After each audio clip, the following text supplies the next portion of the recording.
ਇੱਕ ਓੰਕਾਰ ਸਤਨਾਮ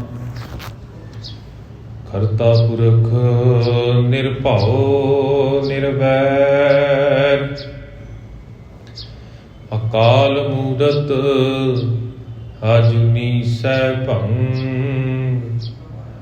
ਗੁਰ ਪ੍ਰਸਾਦ।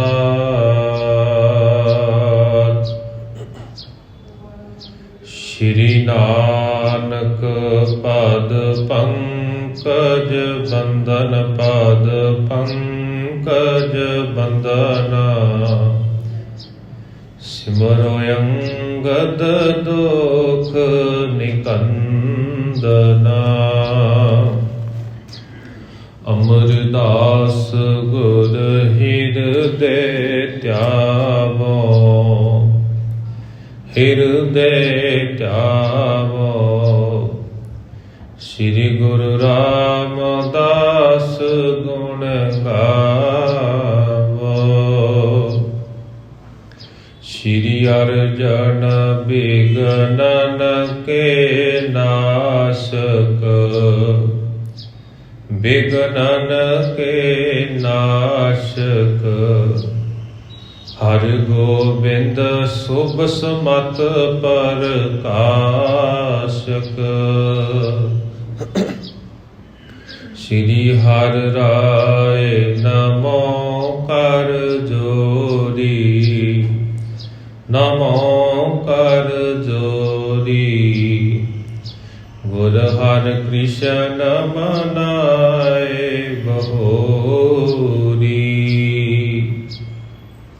ਤੇਗ ਬਹਾਦਰ ਪਰਮ ਕਿਰਪਾਲਾ ਪਰਮ ਕਿਰਪਾਲਾ।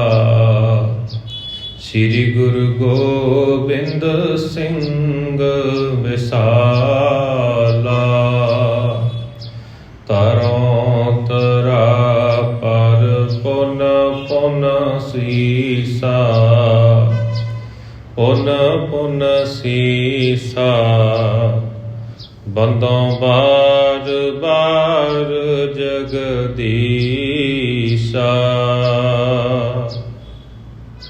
ਜਿਸ ਮਹਿ ਅੰਮ੍ਰਿਤ ਗਿਆਨ ਹੈ ਮਾਨਕ ਭਗਤ ਬੈਰਾਗ। ਸ੍ਰੀ ਗੁਰੂ ਗ੍ਰੰਥ ਸਾਹਿਬ ਉਦਦ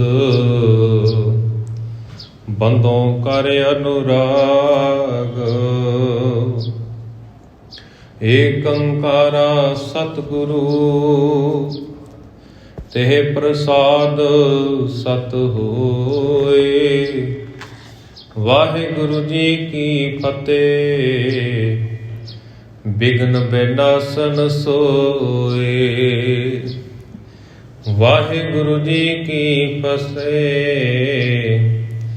ਬਿਘਨ ਬਿਨਾਸਨ ਸੋਏ। ਬੋਲੇ ਪਰਮ ਮਨੋਹਰ ਬਚਨਾ ਜਿਨ ਮਹਿ ਉਪਦੇਸ਼ਹਿ ਕੀ ਰਚਨਾ। ਦੋਵੇਂ ਹੱਥ ਜੋੜ ਕੇ ਸਾਹਿਬਾਂ ਨੂੰ ਸੀਸ ਝੁਕਾਉਂਦਾ ਹੈ। ਫਤਿਹ ਪ੍ਰਵਾਨ ਕਰੋ। ਆਖੋ ਜੀ ਵਾਹਿਗੁਰੂ ਜੀ ਕਾ ਖਾਲਸਾ ਵਾਹਿਗੁਰੂ ਜੀ ਕੀ ਫਤਿਹ। ਜੁਗੋ ਜੁਗ ਅਟਲ ਸਾਹਿਬ ਸ੍ਰੀ ਗੁਰੂ ਗ੍ਰੰਥ ਸਾਹਿਬ ਜੀ ਮਹਾਰਾਜ ਜੀ ਦੀ ਪਾਵਨ ਪਵਿੱਤਰ ਹਜ਼ੂਰੀ ਅੰਦਰ ਹਾਜ਼ਰੀਆਂ ਭਰਿਆ ਸਤਿਕਾਰਯੋਗ ਸਤਸੰਗੀ ਜਨੋ। ਸਤਿਗੁਰਾਂ ਜੀ ਦੀ ਅਪਾਰ ਬਖਸ਼ਿਸ਼ ਹੈ। ਸਤਿਗੁਰਾਂ ਜੀ ਦੀ ਅਪਾਰ ਰਹਿਮਤ ਹੋਈ ਹੈ ਜਿਸ ਦੇ ਸਦਕਾ ਸਾਨੂੰ ਇਸ ਭਾਗ ਸਮਾਂ ਪ੍ਰਾਪਤ ਹੋਇਆ ਹੈ ਕਿ ਅਸੀਂ ਜਿੱਥੇ ਗੁਰੂ ਘਰ ਦੀਆਂ ਹਾਜ਼ਰੀਆਂ ਭਰ ਕੇ ਗੁਰੂ ਪਿਆਰਿਆਂ ਪਾਸੋਂ ਸਤਿਗੁਰਾਂ ਜੀ ਦੀ ਅੰਮ੍ਰਿਤਮਈ ਬਾਣੀ ਦਾ ਕੀਰਤਨ ਸਰਵਣ ਕਰਦੇ ਹਾਂ। ਉਸ ਦੇ ਤਹਿਤ ਚੱਲ ਰਹੀ ਲੜੀਵਾਰ ਕਥਾ ਜੋ ਕਵੀ ਸੰਤੋਖ ਸਿੰਘ ਜੀ ਚੂੜਾ ਜੀ ਵੱਲੋਂ ਰਚਿਤ ਗ੍ਰੰਥ ਸ੍ਰੀ ਗੁਰੂ ਪ੍ਰਤਾਪ ਸੂਰਜ ਗ੍ਰੰਥ ਦੇ ਵਿੱਚੋਂ ਸ੍ਰੀ ਗੁਰੂ ਨਾਨਕ ਪ੍ਰਕਾਸ਼ ਦੇ ਪੂਰਵ ਰਾਤ ਦੇ ਅਧਿਆਏ 8ਵੇਂ ਦਾ ਪ੍ਰਸੰਗ ਚੱਲ ਰਿਹਾ ਹੈ, ਜਿਸ ਦੇ ਵਿੱਚ ਧੰਨ ਗੁਰੂ ਨਾਨਕ ਸਾਹਿਬ ਜੀ ਮਹਾਰਾਜ ਜੀ ਨੂੰ ਮੌਲਵੀ ਦੇ ਕੋਲ ਪੜ੍ਹਾਈ ਕਰਨ ਦੇ ਲਈ ਭੇਜਿਆ ਜਾਂਦਾ ਹੈ। ਪਿਛਲੇ ਦੀਵਾਨਾਂ ਤੱਕ ਅਸੀਂ ਇੱਥੋਂ ਤੱਕ ਸਰਵਣ ਕਰਦੇ ਆ ਚੁੱਕੇ ਹਾਂ ਕਿ ਗੁਰੂ ਸਾਹਿਬ ਜੀ ਦੇ ਚੁੱਪ ਧਾਰ ਕਰਨ ਤੋਂ ਬਾਅਦ ਮੌਲਵੀ ਉਹਨਾਂ ਦੇ ਕੋਲ ਆਉਂਦਾ ਹੈ ਤੇ ਮੌਲਵੀ ਉਹਨਾਂ ਨੂੰ ਆ ਕੇ ਬੋਲਣ ਦੇ ਲਈ ਆਖਦਾ ਹੈ ਤੇ ਨਾਲ ਹੀ ਨਾਲ ਰੱਬ ਦਾ ਵਾਸਤਾ ਵੀ ਪਾਉਂਦਾ ਹੈ ਵੀ ਤੁਹਾਨੂੰ ਉਸ ਖੁਦਾ ਦਾ ਵਾਸਤਾ ਕੁਝ ਤਾਂ ਆਪਣੀ ਰਸਨਾ ਤੋਂ ਬੋਲੋ, ਕੁਝ ਤਾਂ ਆਪਣੀ ਜ਼ੁਬਾਨ ਤੋਂ ਉਚਾਰਨ ਕਰੋ, ਕਿਉਂਕਿ ਤੁਹਾਡੇ ਰਿਸ਼ਤੇਦਾਰ, ਤੁਹਾਡੇ ਸਕੇ ਸੰਬੰਧੀ ਤੁਹਾਨੂੰ ਸੁਣਨਾ ਚਾਹੁੰਦੇ ਨੇ। ਤੁਹਾਡੇ ਬਾਲਕ ਸਾਥੀ ਤੁਹਾਡੇ ਤੋਂ ਕੋਈ ਕਹਾਣੀ, ਕੋਈ ਕਥਾ ਸਾਰਤਾ ਜਿਹੜੀ ਹੈ ਉਹ ਸਰਵਣ ਕਰਨੀ ਚਾਹੁੰਦੇ ਨੇ। ਤੇ ਪਾਤਸ਼ਾਹ ਜੀ ਸਾਰਾ ਕੁਝ ਚੁੱਪਚਾਪ ਜਦੋਂ ਸੁਣਦੇ ਨੇ, ਬਾਅਦ ਦੇ ਵਿੱਚ ਮੌਲਵੀ ਨੇ ਜਦੋਂ ਰੱਬ ਦਾ ਵਾਸਤਾ ਪਾਇਆ ਤਾਂ ਪਾਤਸ਼ਾਹ ਜੀ ਉਸ ਨੂੰ ਫਿਰ ਸਮਝਾਉਣਾ ਕਰਦੇ ਨੇ ਕਿ ਆਖਦੇ ਨੇ ਕਿ ਦੁਨੀਆ ਜਿਹੜੀ ਹੈ ਇੱਕ ਨਾਸ਼ਵੰਤ ਟਿਕਾਣਾ ਹੈ ਤੇ ਇਸ ਗੱਲ ਨੂੰ ਤੁਸੀਂ ਆਪਣੇ ਮਨ ਦੇ ਵਿੱਚ ਸੱਚ ਕਰਕੇ ਜਾਣੋ ਵੀ ਇਸ ਦੁਨੀਆ ਦੇ ਉੱਤੇ ਜੇਕਰ ਆਏ ਹਾਂ, ਇੱਕ ਨਾ ਇੱਕ ਦਿਨ ਅਸੀਂ ਇਸ ਸੰਸਾਰ ਨੂੰ ਅਲਵਿਦਾ ਕਹਿ ਜਾਣਾ। ਤੇ ਜਿਹੜਾ ਮੌਤ ਦਾ ਜਮਦੂਤ ਫਰਿਸ਼ਤਾ ਹੈ ਨਾ, ਉਹ ਮੈਨੂੰ ਬਿਨਾਂ ਵਜ੍ਹਾ ਤੋਂ, ਬਿਨਾਂ ਕਿਸੇ ਕਾਰਨ ਤੋਂ ਹੀ ਫੜ ਕੇ ਲੈ ਜਾਵੇਗਾ। ਪਰ ਕਹਿੰਦੇ ਮਨੁੱਖ ਨੂੰ ਆਪਣੇ ਦਿਲ ਦੇ ਵਿੱਚ, ਆਪਣੇ ਮਨ ਦੇ ਵਿੱਚ ਇਸ ਗੱਲ ਦਾ ਰੱਤਾ ਭਰ ਵੀ ਪਤਾ ਨਹੀਂ, ਰੱਤੀ ਭਰ ਵੀ ਇਸ ਗੱਲ ਦਾ ਖਿਆਲ ਨਹੀਂ ਵੀ ਅਸੀਂ ਇਸ ਸੰਸਾਰ ਤੋਂ ਕੂਚ ਕਰਨਾ ਹੈ ਤੇ ਇਸ ਦੇ ਵਾਸਤੇ ਅਸੀਂ ਕੁਝ ਵੀ ਤਿਆਰੀ ਕਰਨ ਦੇ ਲਈ ਤਿਆਰ ਨਹੀਂ। ਇਹ ਸਾਰਾ ਕੁਝ ਸੁਣਨ ਤੋਂ ਬਾਅਦ ਮੌਲਵੀ ਪਾਤਸ਼ਾਹ ਜੀ ਨੂੰ ਆਖਦਾ ਹੈ ਕਿ ਤੁਸੀਂ ਹੁਣ ਇਹ ਵੱਡਿਆਂ ਵਾਲੀਆਂ ਉਮਰਾਂ ਗੱਲਾਂ ਕਰਦੇ ਹੋ, ਜਿਸ ਤਰ੍ਹਾਂ ਬਜ਼ੁਰਗ ਆਪਸ ਦੇ ਵਿੱਚ ਵਿਚਾਰ ਚਰਚਾਵਾਂ ਕਰਦੇ ਨੇ ਨਾ, ਇਹ ਸਾਰਾ ਕੁਝ ਤੁਸੀਂ ਆਪਣੀ ਰਸਨਾ ਤੋਂ ਉਚਾਰਨ ਕਰਦੇ ਹੋ, ਪਰ ਤੁਹਾਡੀ ਉਮਰ ਬਹੁਤ ਛੋਟੀ ਹੈ। ਛੋਟੀ ਉਮਰ ਦੇ ਵਿੱਚ ਇੰਨੀਆਂ ਵੱਡੀਆਂ ਗੱਲਾਂ ਕਰਨੀਆਂ ਛੱਡੋ ਤੁਸੀਂ ਇਹਨਾਂ ਸਾਰੀਆਂ ਗੱਲਾਂ। ਜਦੋਂ ਸਮਾਂ ਆਵੇਗਾ ਦੇਖਿਆ ਜਾਵੇਗਾ। ਹਜੇ ਤੁਹਾਡਾ ਵਿਆਹ ਹੋਵੇਗਾ, ਤੁਸੀਂ ਘਰ ਪਰਿਵਾਰ ਦੇ ਵਿੱਚ ਰਹੋ, ਖੁਸ਼ੀ ਮਨਾਓ, ਆਨੰਦ ਮਹਿਸੂਸ ਕਰੋ, ਆਨੰਦ ਮਾਣੋ। ਇਹ ਸਾਰਾ ਕੁਝ ਹੁਣ ਪਾਸੇ ਛੱਡ ਦਿਓ। ਤੇ ਇਸੇ ਤਰ੍ਹਾਂ ਫਿਰ ਮੌਲਵੀ ਆਖਦਾ ਕਿ ਤੁਸੀਂ ਇਹ ਸਾਰੀਆਂ ਬਜ਼ੁਰਗਾਂ ਵਾਲੀਆਂ ਗੱਲਾਂ ਛੱਡ ਕੇ, ਸਿਆਣਿਆਂ ਵਾਲੀਆਂ ਗੱਲਾਂ ਛੱਡ ਕੇ ਆਪਣੇ ਸਕੇ ਸੰਬੰਧੀਆਂ ਨੂੰ ਨਾ ਕੁਝ ਸੁੱਖਾਂ ਦੇ ਜਿਹੜੇ ਬਚਨ ਨੇ ਉਹ ਉਚਾਰਨ ਕਰਕੇ ਸੁਣਾਓ। ਤੇ ਪਾਤਸ਼ਾਹ ਜੀ ਸਾਰੀ ਉਸ ਦੀ ਵਿਚਾਰ ਚਰਚਾ ਦੇਖਦੇ ਨੇ ਵੀ ਹੁਣ ਇਹ ਮੌਲਵੀ ਮੇਰੀਆਂ ਗੱਲਾਂ ਤੋਂ ਪਾਸਾ ਵਟਾ ਰਿਹਾ, ਮੇਰੀਆਂ ਗੱਲਾਂ ਤੋਂ ਕਿਤੇ ਦੂਰ ਭੱਜ ਰਿਹਾ।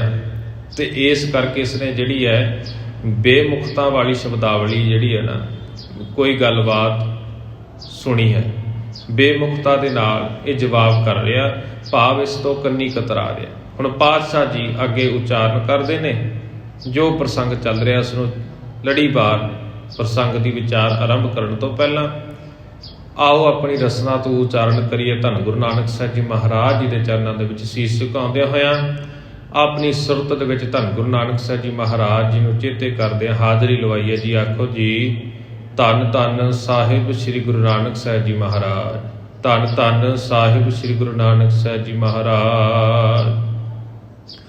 ਬੋਲੇ ਪਰਮ ਮਨੋਹਰ ਬਚਨਾ, ਜਿਨ ਮਹਿ ਉਪਦੇਸ਼ੇ ਕੀ ਰਚਨਾ।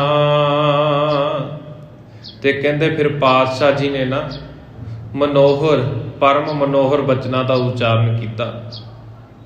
ਜਿਹੜੇ ਬਚਨ ਜਿਨ ਮੈਂ ਉਪਦੇਸ਼ੇ ਕੀ ਰਚਨਾ, ਜਿਨ੍ਹਾਂ ਦੇ ਵਿੱਚ ਭਰਪੂਰ ਉਪਦੇਸ਼ ਭਰੇ ਜਿਹੜੇ ਵਿਚਾਰ ਸਨ, ਭਰੇ ਹੋਏ ਸਨ। ਉਪਦੇਸ਼ ਦਾ ਗਿਆਨ ਸੀ, ਗਿਆਨ ਦੀਆਂ ਗੱਲਾਂ ਸਨ। ਉਹ ਸਾਰੀ ਜਿਹੜੀ ਸੀ ਉਹ ਵਿਚਾਰ ਜਿਹੜੇ ਸਨ, ਬਚਨ ਸਨ ਪਾਤਸ਼ਾਹ ਜੀ ਦੇ, ਉਹ ਗੁਣਾਂ ਦੇ ਨਾਲ ਭਰੇ ਹੋਏ ਸਨ। ਜੋ ਤੂੰ ਲਖੇ ਆਰ ਬਲ ਸਾਰੀ, ਬਿਨਾ ਭਜਨ ਇਹ ਜਾਤ ਬੇਕਾਰੀ। ਫਿਰ ਪਾਤਸ਼ਾਹ ਜੀ ਸਮਝਾਉਣਾ ਕਰਦੇ ਨੇ ਨਾ ਮੌਲਵੀ ਨੂੰ, ਕਹਿੰਦੇ ਜਿੰਨੀ ਵੀ ਤੇਰੀ ਉਮਰ ਬੀਤੀ ਹੈ ਨਾ, ਜੋ ਕੁਝ ਤੂੰ ਸਾਰੀ ਉਮਰ ਵਿੱਚ ਜਾਣਿਆ ਹੈ, ਹੁਣ ਤੱਕ ਦਾ ਜਿੰਨਾ ਵੀ ਜੀਵਨ ਬਤੀਤ ਕਰਕੇ ਤੈਨੂੰ ਸਮਝ ਪਈ ਹੈ ਨਾ, ਤਾਂ ਇੰਨੀ ਗੱਲ ਤੂੰ ਜਾਣ ਲੈ ਵੀ ਇਹ ਸਾਰਾ ਕੁਝ ਤੇਰੇ ਜੀਵਨ ਦੇ ਵਿੱਚ ਭਜਨ ਬੰਦਗੀ ਤੋਂ ਬਗੈਰ ਜਿਹੜਾ ਨਾ ਬੇਕਾਰ ਹੈ। ਤੇਰੇ ਜੀਵਨ ਦੇ ਵਿੱਚ ਪਰਮਾਤਮਾ ਦਾ ਬੰਦਗੀ ਨਹੀਂ ਨਾ, ਪਰਮਾਤਮਾ ਦਾ ਸਿਮਰਨ ਨਹੀਂ, ਉਦੋਂ ਤੱਕ ਇਹ ਸਾਰਾ ਕੁਝ ਤੇਰਾ ਜੀਵਨ ਜਿਹੜਾ ਹੈ ਵਿਅਰਥ ਹੈ। ਦੁਨਿਆਵੀ ਤੌਰ ਦੇ ਉੱਤੇ ਤੂੰ ਜਿੰਨਾ ਮਰਜ਼ੀ ਸੁਖੀ ਮਹਿਸੂਸ ਕਰਦਾ ਹੋ, ਜਿੰਨੇ ਮਰਜ਼ੀ ਧਨ ਪਦਾਰਥ ਇਕੱਠੇ ਕੀਤੇ ਹੋਣ, ਤੇਰਾ ਪਰਿਵਾਰ ਵੀ ਵਧਿਆ ਫੁੱਲਿਆ ਹੋਵੇ, ਤੇਰੇ ਪਰਿਵਾਰ ਦੇ ਵਿੱਚ ਸਾਰੇ ਸੁੱਖ ਦੇ ਸਾਧਨ ਹੋਣ, ਪਰ ਜੀਵਨ ਦੇ ਵਿੱਚ ਪਰਮਾਤਮਾ ਦੇ ਨਾਮ ਦੀ ਆਰਾਧਨਾ ਨਹੀਂ ਕੀਤੀ, ਨਾ ਭਜਨ ਬੰਦਗੀ ਨਹੀਂ ਕੀਤੀ, ਨਾਮ ਸਿਮਰਨ ਨਹੀਂ ਕੀਤਾ, ਤੇ ਕਹਿੰਦੇ ਇਹ ਸਾਰਾ ਜਿਹੜਾ ਜੀਵਨ ਹੈ ਨਾ, ਬਿਨਾਂ ਭਜਨ ਇਹ ਜਾਤ ਬੇਕਾਰੀ। ਤੇ ਇਹ ਬੇਕਾਰ ਬਗੈਰ ਮਤਲਬ ਤੋਂ ਬਤੀਤ ਕਰ ਰਿਹਾ ਤੂੰ, ਇਸ ਦਾ ਕੋਈ ਵੀ ਲਾਹਾ ਨਹੀਂ ਲੈ ਰਿਹਾ। 100 ਬਰਖ ਆਰ ਬਲ ਪ੍ਰਾਣੀ, ਜੇ ਜੀਵੇ ਤਿਨ ਕਹੋ ਕਹਾਣੀ। ਕਹਿੰਦੇ ਆ ਤੈਨੂੰ ਮੈਂ ਸਮਝਾਉਣਾ ਕਰਦਾ ਅਸਲ ਦੇ ਵਿੱਚ ਜੀਵਨ ਬਤੀਤ ਕਿਸ ਤਰ੍ਹਾਂ ਕਰਨਾ। ਕਹਿੰਦੇ ਮੰਨ ਲਓ ਇੱਕ ਪ੍ਰਾਣੀ ਦੀ ਉਮਰ ਇੱਕ ਮਨੁੱਖ ਦੀ ਉਮਰ ਦਾ 100 ਸਾਲ ਦਾ ਸਮਾਂ ਹੁੰਦਾ ਹੈ। ਉਦਾਹਰਨ ਵਰਤੀ ਪਾਤਸ਼ਾਹ ਜੀ ਨੇ ਵੀ ਕਿਸੇ ਮਨੁੱਖ ਦੀ ਮੰਨ ਲਓ 100 ਸਾਲ ਉਮਰ ਹੈ। ਜੇ ਜੀਵੇ ਤਿਨ ਕਹੋ ਕਹਾਣੀ, ਵੀ ਜਿਸ ਤਰ੍ਹਾਂ ਉਹ ਜਿਉਂਦਾ ਹੈ ਨਾ, ਇਹ ਸਾਰੀ ਕਹਾਣੀ ਮੈਂ ਤੈਨੂੰ ਦੱਸਦਾ ਵੀ ਉਹ 100 ਸਾਲ ਦੀ ਉਮਰ ਦੇ ਵਿੱਚ ਕਿਸ ਤਰ੍ਹਾਂ ਜੀਵਨ ਬਤੀਤ ਕਰਦਾ ਤੇ ਕਿਸ ਤਰ੍ਹਾਂ ਉਸੀ ਉਮਰ ਦਾ 100 ਸਾਲ ਦਾ ਸਮਾਂ ਜਿਹੜਾ ਹੈ ਉਹ ਲੰਘ ਜਾਂਦਾ ਹੈ। ਅਰਧ ਨੀਂਦ ਬਸ ਕਰਤਿਓ ਸੈਣਾ, ਗੁਦਰ ਗਏ ਲਖਿਓ ਨਿਜ ਨੈਣਾ। ਕਹਿੰਦੇ ਉਹਦਾ ਜੀਵਨ ਦੇ ਵਿੱਚੋਂ ਜਿਹੜੇ 100 ਸਾਲ ਨੇ ਨਾ, ਅੱਧੀ ਉਮਰ ਉਸ ਦੇ ਵਿੱਚੋਂ ਮੰਨ ਲਓ 50 ਸਾਲ, ਕਹਿੰਦੇ 50 ਸਾਲ ਦਾ ਸਮਾਂ ਮਨੁੱਖ ਆਪਣੇ ਜੀਵਨ ਦਾ ਸੌਂ ਕੇ ਹੀ ਗਵਾ ਲੈਂਦਾ। ਹੁਣ ਆਮ ਤੌਰ ਦੇ ਉੱਤੇ ਦੇਖਿਆ ਜਾਂਦਾ ਕਿ 12 ਘੰਟਿਆਂ ਦਾ ਦਿਨ, 12 ਘੰਟਿਆਂ ਦੀ ਰਾਤ, ਤੇ ਇਸੇ ਤਰ੍ਹਾਂ 100 ਦੇ ਵਿੱਚੋਂ ਅੱਧੇ ਦਿਨ ਗਏ, ਅੱਧੀ ਰਾਤਾਂ ਗਈਆਂ, ਤੇ 50 ਸਾਲ ਪਾਤਸ਼ਾਹ ਜੀ ਕਹਿੰਦੇ ਉਹ ਆਪਣੀ ਉਮਰ ਦਾ ਹਿੱਸਾ 50 ਸਾਲ ਉਹ ਸੌਂ ਕੇ ਅਜਾਈਂ ਗਵਾ ਰਿਹਾ। ਉਹ 50 ਸਾਲ ਤਾਂ ਕਿਸੇ ਗਿਣਤੀ ਦੇ ਵਿੱਚ ਹੀ ਨੇ। ਗੁਦਰ ਗਏ ਲਖਿਓ ਨਿਜ ਨੈਣਾ, ਤੇ ਅਤੇ ਇਸ ਬੀਤ ਰਹੀ ਉਮਰ ਨੂੰ, 50 ਸਾਲ ਦੀ ਉਮਰ ਜਿਹੜੀ ਬੀਤ ਰਹੀ ਹੈ ਨਾ, ਸੌਂ ਕੇ ਗਵਾ ਰਿਹਾ। ਪਾਤਸ਼ਾਹ ਜੀ ਕਹਿੰਦੇ ਇਹ ਸਾਰਾ ਕੁਝ ਮਨੁੱਖ ਆਪਣੀਆਂ ਅੱਖਾਂ ਦੇ ਨਾਲ ਦੇਖ ਰਿਹਾ, ਸਾਰਾ ਕੁਝ ਦੇਖ ਰਿਹਾ, ਸਾਰਾ ਕੁਝ ਪਤਾ ਵੀ ਮੈਂ ਸੌਂ ਕੇ ਆਪਣਾ ਸਮਾਂ ਜਿਹੜਾ ਗਵਾ ਰਿਹਾ। ਤੇ 50 ਸਾਲ ਦੀ ਉਮਰ ਮਨੁੱਖ ਕਹਿੰਦੇ ਬਤੀਤ ਇਸ ਤਰ੍ਹਾਂ ਕਰਦਾ। 15 ਬਰਖ ਧੀ ਕੇ ਅਣਜਾਨਾ, ਬਾਲ ਪਨੇ ਮਹਿ ਕਰੀ ਬਿਹਾਨਾ। ਤੇ ਹੁਣ ਜਦੋਂ ਕਹਿੰਦੇ ਮਨੁੱਖ ਦਾ ਫਿਰ ਜਨਮ ਹੁੰਦਾ ਨਾ, ਜਨਮ ਤੋਂ ਲੈ ਕੇ 15 ਸਾਲ ਤੱਕ ਦੀ ਉਮਰ ਜਿਹੜੀ ਬੀਤਦੀ ਹੈ, ਜਿਹੜਾ ਬਚਪਨ ਬੀਤਦਾ ਨਾ ਮਨੁੱਖ ਦਾ, ਉਹ ਕਹਿੰਦੇ ਅਣਜਾਣ ਪੁਣੇ ਵਿੱਚ, ਬਾਲ ਪੁਣੇ ਵਿੱਚ ਹੀ ਵਹਾ ਦਿੰਦਾ। ਉਸਨੂੰ ਕਿਸੇ ਤਰ੍ਹਾਂ ਦਾ ਪਤਾ ਹੀ ਨਹੀਂ ਹੁੰਦਾ ਵੀ ਜ਼ਿੰਦਗੀ ਦੇ ਵਿੱਚ ਆਇਆ ਕਿਸ ਕੰਮ ਲਈ। ਕਿਸੇ ਤਰ੍ਹਾਂ ਦੀ ਉਸਨੂੰ ਬੁੱਧ ਨਹੀਂ ਹੁੰਦੀ, ਕਿਸੇ ਤਰ੍ਹਾਂ ਦੀ ਉਸਨੂੰ ਮੱਤ ਨਹੀਂ ਹੁੰਦੀ, ਗਿਆਨ ਨਹੀਂ ਹੁੰਦਾ। 15 ਸਾਲ ਕਹਿੰਦੇ ਮਨੁੱਖ ਦੇ ਜੀਵਨ ਦਾ ਇਹ ਬੀਤ ਗਿਆ। 50 ਸਾਲ ਸੌਂ ਕੇ ਗਵਾ ਲਿਆ, ਤੇ ਉਸ ਦੇ ਵਿੱਚ 15 ਸਾਲ ਹੋਰ ਜਮ੍ਹਾਂ ਕਰ ਲਓ, 65 ਸਾਲ ਦਾ ਸਮਾਂ ਕਹਿੰਦੇ ਇਸ ਤਰ੍ਹਾਂ ਬੀਤਦਾ ਗਿਆ। ਬਾਲ ਪਨੇ ਮੈਂ ਕਰੀ ਬਿਹਾਨਾ, ਤੇ ਇਸ ਤਰ੍ਹਾਂ ਜਿਹੜੇ ਨੇ ਉਹ ਆਪਣੇ ਜੀਵਨ ਦੇ ਵਿੱਚ ਬਚਪਨ ਦੇ 15 ਸਾਲ ਇਸ ਤਰ੍ਹਾਂ ਗਵਾ ਰਿਹਾ। 80 ਵਰਖ ਤੇ ਜੋ ਬਦੈ ਹੈ, ਲੋਚਨ ਦਿਖੇ ਨਾ ਸ਼੍ਰੋਣ ਸੁਣੇ ਹੈ। ਕਹਿੰਦੇ ਜੇ ਉਮਰ ਵੱਧ ਕੇ ਮਨੁੱਖ ਦੀ 80 ਸਾਲ ਹੋ ਜਾਵੇ, ਜੇ ਮਨੁੱਖ ਦੀ ਉਮਰ 80 ਸਾਲਾਂ ਦੀ ਹੋ ਜਾਵੇ, ਤੇ 80 ਸਾਲ ਤੋਂ ਬਾਅਦ ਕਹਿੰਦੇ ਮਨੁੱਖ ਨੂੰ ਪਹਿਲੀ ਗੱਲ ਤਾਂ ਲੋਚਣ ਦਿਖੇ ਨਾ। ਲੋਚਣ ਦਾ ਭਾਵ ਹੁੰਦਾ ਅੱਖਾਂ। ਕਹਿੰਦੇ ਅੱਖਾਂ ਤੋਂ ਕੁਝ ਦਿਖਣਾ ਨਹੀਂ, ਅੱਖਾਂ ਤੋਂ ਦਿਖਣਾ ਬੰਦ ਹੋ ਜਾਂਦਾ, ਅੱਖਾਂ ਦੀ ਰੋਸ਼ਨੀ ਘੱਟ ਹੋ ਜਾਂਦੀ, ਉਸਨੂੰ ਦਿਖਦਾ ਨਹੀਂ ਚੰਗੀ ਤਰ੍ਹਾਂ। ਤੇ ਸ਼੍ਰੋਣ ਸੁਣੈਨ ਹੈ, ਤੇ ਜਿਹੜੇ ਕੰਨ ਨੇ ਕਹਿੰਦੇ ਉਹਨਾਂ ਤੋਂ ਵੀ ਉਸਨੂੰ ਸੁਣਨਾ ਘੱਟ ਜਾਂਦਾ। 80 ਸਾਲ ਤੋਂ ਬਾਅਦ ਦੀ ਜਿਹੜੀ ਉਮਰ ਹੈ ਨਾ, 100 ਸਾਲ ਦਾ ਅੰਦਾਜ਼ਾ ਲਗਾ ਕੇ ਸਮਝਾਉਣਾ ਕਰਦੇ ਨੇ। ਹੁਣ 20 ਸਾਲ ਇਹ ਬਣ ਗਏ। ਪਾਤਸ਼ਾਹ ਜੀ ਕਹਿੰਦੇ ਵੀ 20 ਸਾਲ ਜਿਹੜਾ ਇਹ ਸਮਾਂ 80 ਤੋਂ ਉੱਪਰ ਵਾਲਾ ਹੈ ਨਾ, ਅੱਖਾਂ ਦੀ ਰੋਸ਼ਨੀ ਵੀ ਚਲੇ ਜਾਂਦੀ, ਤੇ ਕੰਨਾਂ ਨਾਲੋਂ ਵੀ ਸੁਣਨਾ ਜਿਹੜਾ ਬੰਦ ਹੋ ਜਾਂਦਾ। ਦੋਹਰਾ ਵਿਆਕੁਲਤਾ ਇੰਦਰੀਨ ਕੀ, ਸੁਧ ਨਹਿ ਸਕੇ ਸੰਵਾਦ। ਦੇਹ ਕਿਰਿਆ ਕਰਨੀ ਕਠਨ, ਤਬ ਕਸ ਹਰਿ ਉਰਤਾਰ। ਕਹਿੰਦੇ ਇਸੇ ਤਰ੍ਹਾਂ ਜਿਹੜੀਆਂ ਇੰਦਰੀਆਂ ਨੇ, ਜਿਹੜੇ ਹੱਥ ਪੈਰ ਨੇ, ਗਿਆਨ ਇੰਦਰੀਆਂ, ਕਰਮ ਇੰਦਰੀਆਂ ਜਿਹੜੀਆਂ ਵੇ ਨੇ, ਇਹ ਕਹਿੰਦੇ ਸਾਰਾ ਸਰੀਰ ਜਿਹੜਾ ਹੈ ਨਾ ਕਮਜ਼ੋਰ ਹੋ ਜਾਣ ਕਾਰਨ ਮਨੁੱਖ ਨੂੰ ਕਿਸੇ ਤਰ੍ਹਾਂ ਦੀ ਸੁੱਧ ਬੁੱਧ ਨਹੀਂ ਰਹਿੰਦੀ। ਮਨੁੱਖ ਆਪਣੀ ਮੱਤ ਵੀ ਗਵਾ ਲੈਂਦਾ, ਮਨੁੱਖ ਦਾ ਦਿਮਾਗ ਵੀ ਕੰਮ ਕਰਨਾ ਜਿਹੜਾ ਹੈ ਨਾ ਉਹ ਘੱਟ ਜਾਂਦਾ। ਤੇ ਇਸੇ ਤਰ੍ਹਾਂ ਕਹਿੰਦੇ ਦੇਹ ਕਿਰਿਆ ਕਰਨੀ ਕਠਨ, ਵੀ ਜਿਹੜੇ ਰੋਜ਼ਾਨਾ ਦਿਨ ਦੀ ਸਰੀਰਕ ਕਿਰਿਆ ਉਸ ਦੇ ਵਿੱਚ ਇਸ਼ਨਾਨ ਪਾਣੀ ਕਰਨਾ ਜਾਂ ਹੋਰ ਸਰੀਰ ਦੀ ਸਫਾਈ, ਸਰੀਰ ਦੀ ਕਿਰਿਆ, ਇਹ ਕਹਿੰਦੇ ਸਾਰੀ ਕਰਨੀ ਫਿਰ ਮਨੁੱਖ ਨੂੰ ਔਖੀ ਲੱਗਦੀ। ਆਮ ਤੌਰ ਦੇ ਉੱਤੇ ਬਜ਼ੁਰਗਾਂ ਨੂੰ ਜਦੋਂ ਅਸੀਂ ਦੇਖਦੇ ਹਾਂ ਨਾ, ਜਿਨ੍ਹਾਂ ਦੀ ਉਮਰ ਵਡੇਰੀ ਹੈ, 80 ਸਾਲ ਤੋਂ ਵੱਧ ਹੈ, ਕਈ ਵਾਰੀ ਉਹਨਾਂ ਦੇ ਸਰੀਰ ਦੀ ਹਾਲਾਤ ਇਹੋ ਜਿਹੇ ਹੋ ਜਾਂਦੇ ਨੇ ਵੀ ਉਹਨਾਂ ਦੇ ਬੱਚੇ ਜਿਹੜੇ ਨੇ ਨਾ, ਉਹ ਉਹਨਾਂ ਦਾ ਇਸ਼ਨਾਨ ਪਾਣੀ ਜਾਂ ਹੋਰ ਸਰੀਰ ਦੀ ਕਿਰਿਆ ਜਿਹੜੀ ਹੈ ਉਹਨਾਂ ਨੂੰ ਚੱਕ ਫਿਰ ਕੇ ਕਰਵਾਉਂਦੇ ਨੇ। ਤੇ ਇਸੇ ਤਰ੍ਹਾਂ ਕਹਿੰਦੇ 80 ਸਾਲਾਂ ਤੋਂ ਬਾਅਦ ਤਾਂ ਮਨੁੱਖ ਦਾ ਸਰੀਰ ਵੀ ਸਾਥ ਦੇਣਾ ਛੱਡ ਦਿੰਦਾ, ਤੇ ਉਹ ਜਿਹੜੀ ਰੋਜ਼ਾਨਾ ਦੀ ਕਿਰਿਆ ਕਰਦਾ, ਜਿਸ ਦੇ ਵਿੱਚ ਇਸ਼ਨਾਨ ਕਰਨਾ, ਇੱਥੋਂ ਤੱਕ ਕਿ ਕਈ ਵਾਰੀ ਪ੍ਰਸ਼ਾਦਾ ਪਾਣੀ ਛਕਣ ਦੇ ਵਿੱਚ ਵੀ ਮੁਸ਼ਕਿਲ ਆਉਂਦੀ। ਇਹ ਸਾਰਾ ਕੁਝ ਕਹਿੰਦੇ ਜਿਹੜਾ ਹੈ ਔਖਾ ਹੋ ਜਾਂਦਾ। ਤਬ ਕਸ ਹਰ ਉਰਤਾਰ, ਤਾਂ ਕਹਿੰਦੇ ਜਦ ਮਨੁੱਖ ਦਾ ਸਰੀਰ ਆਪਣੀ ਸਰੀਰਕ ਕਿਰਿਆ ਕਰਨ ਦੇ ਯੋਗ ਨਹੀਂ ਤਾਂ ਉਸ ਹਾਲਾਤ ਦੇ ਵਿੱਚ ਮਨੁੱਖ ਹਰ ਦਾ ਭਾਵ ਪ੍ਰਮਾਤਮਾ ਔਰ ਧਾਰ ਭਾਵ ਹਿਰਦੇ ਦੇ ਵਿੱਚ ਹਰੀ ਪ੍ਰਮਾਤਮਾ ਦਾ ਨਾਮ ਕਿੰਝ ਆਪਣੇ ਹਿਰਦੇ ਦੇ ਵਿੱਚ ਧਾਰਨ ਕਰੇਗਾ। ਜਦੋਂ ਮਨੁੱਖ ਦਾ ਸਰੀਰ ਹੀ ਸਾਥ ਨਾ ਦੇਵੇ, ਬੈਠਣ ਦੇ ਵਿੱਚ ਮੁਸ਼ਕਲ ਆਵੇ, ਕਿਸੇ ਤਰ੍ਹਾਂ ਦੀ ਵੀ ਸਰੀਰਕ ਕਿਰਿਆ ਕਰਨ ਦੇ ਵਿੱਚ ਕਠਿਨਤਾ ਮਹਿਸੂਸ ਹੋਵੇ, ਤਾਂ ਪਾਤਸ਼ਾਹ ਜੀ ਕਹਿੰਦੇ ਫਿਰ ਇਹੋ ਜਿਹੇ ਹਾਲਾਤਾਂ ਦੇ ਵਿੱਚ ਮਨੁੱਖ ਕਿਸ ਤਰ੍ਹਾਂ ਆਪਣੇ ਮਨ ਦੇ ਵਿੱਚ ਪ੍ਰਮਾਤਮਾ ਦਾ ਨਾਮ ਧਾਰਨ ਕਰਦਾ। ਕਿਉਂਕਿ ਆਮ ਤੌਰ ਦੇ ਉੱਤੇ ਦੁਨਿਆਵੀ ਤੌਰ ਦੇ ਉੱਤੇ ਨਾ ਇਹੀ ਦੇਖਿਆ ਜਾਂਦਾ, ਇਹੀ ਸਭ ਪਾਸੇ ਜਿਹੜੀ ਹਵਾ ਵਗ ਰਹੀ ਹੈ ਨਾ, ਇਹੀ ਸਾਰਾ ਕੁਝ ਸੁਣਨ ਨੂੰ ਦੇਖਣ ਪਰਖਣ ਨੂੰ ਮਿਲਦਾ ਵੀ ਜਦੋਂ ਬਜ਼ੁਰਗ ਹੋਵਾਂਗੇ ਨਾ, ਜਦੋਂ 50-60 ਸਾਲ ਤੋਂ ਬਾਅਦ ਦੀ ਉਮਰ ਹੋਵੇਗੀ, ਉਦੋਂ ਬੰਦਗੀ ਕਰਾਂਗੇ, ਉਦੋਂ ਸਿਮਰਨ ਕਰਾਂਗੇ, ਉਦੋਂ ਦੇਖਾਂਗੇ। ਹਜੇ ਤੱਕ ਘਰ ਪਰਿਵਾਰ ਦੀਆਂ ਜ਼ਿੰਮੇਵਾਰੀਆਂ ਪਹਿਲਾਂ ਸੰਭਾਲ ਲਈਏ। ਪਰ ਪਾਤਸ਼ਾਹ ਜੀ ਇੱਥੇ ਸਮਝਾਉਣਾ ਕਰਦੇ ਨੇ ਕਿ ਮਨੁੱਖ ਦੇ ਜੀਵਨ ਦਾ ਇਸ ਤਰ੍ਹਾਂ ਸਮਾਂ ਜਿਹੜਾ ਬਤੀਤ ਹੁੰਦਾ ਹੈ। ਚੌਪਈ ਕੁਛ ਕਰਹਿ ਤਿਨ ਕੀ ਸੁਨ ਗਿਣਤੀ, ਸੋਪ ਬਤੀਤੈ ਬਿਨ ਹਰ ਬਿਨਤੀ। ਕਹਿੰਦੇ ਵੀ ਜਿਹੜੇ ਹੁਣ ਬਾਕੀ ਦਾ ਸਮਾਂ ਬਣਿਆ, 50 ਸਾਲ ਸੌਂ ਕੇ ਗਵਾਲੇ 100 ਦੇ ਵਿੱਚੋਂ, 15 ਸਾਲ ਦਾ ਸਮਾਂ ਬਚਪਨ ਦੇ ਵਿੱਚ ਬੀਤ ਗਿਆ, 65 ਹੋ ਗਏ, ਤੇ 80 ਤੋਂ ਬਾਅਦ ਦੇ ਜਿਹੜੇ ਸੀ ਉਹ ਵੀ ਕਹਿੰਦੇ ਇਸੇ ਤਰ੍ਹਾਂ ਜਿਹੜਾ 20 ਸਾਲ ਦਾ ਬਣ ਗਿਆ, 85 ਸਾਲ ਦਾ ਸਮਾਂ ਮਨੁੱਖ ਦਾ ਅਜਾਈਂ ਚਲਾ ਗਿਆ। ਬਚੇ ਕਿਹੜੇ ਨੇ? 15 ਸਾਲ। ਕਹਿੰਦੇ ਕੁਛ ਕਰ ਹੈ ਤਿਨ ਕੀ ਸੁਣ ਗਿਣਤੀ, ਤੇ ਗਿਣਤੀ ਦੇ ਵਿੱਚ ਕਹਿੰਦੇ ਜਿਹੜੇ ਹੁਣ ਕੁਝ ਕੁ ਸਾਲ ਬਾਕੀ ਰਹਿ ਗਏ ਨਾ ਉਮਰ ਦੇ, ਤੇ ਉਹਨਾਂ ਦੀ ਵੀ ਕਹਾਣੀ ਸੁਣ ਲਓ। ਸੋਪ ਬਤੀਤੇ ਬਿਨ ਹਰ ਬਿਨਤੀ, ਤੇ ਉਹ ਵੀ ਕਹਿੰਦੇ ਪ੍ਰਮਾਤਮਾ ਦੀ ਭਜਨ ਬੰਦਗੀ ਤੋਂ ਬਗੈਰ ਹੀ ਆਪਣਾ ਜੀਵਨ ਬਤੀਤ ਕਰ ਰਹੇ ਨੇ। ਉਹਨਾਂ ਦਾ ਜੀਵਨ ਵੀ 15 ਸਾਲ ਜਿਹੜੇ ਬਚ ਗਏ ਨਾ, ਉਹ ਜੀਵਨ ਦਾ ਹਿੱਸਾ ਵੀ ਕਹਿੰਦੇ ਇਸੇ ਤਰ੍ਹਾਂ ਅਜਾਈਂ ਹੀ ਚਲਾ ਜਾਂਦਾ। ਮਲ ਮੁਤਾਰਦ ਤਜਨ ਜੁਗ ਕਾਲਾ, ਕਰਤ ਬਤੀਤੀ ਕਾਲ ਵਿਸਾਲਾ।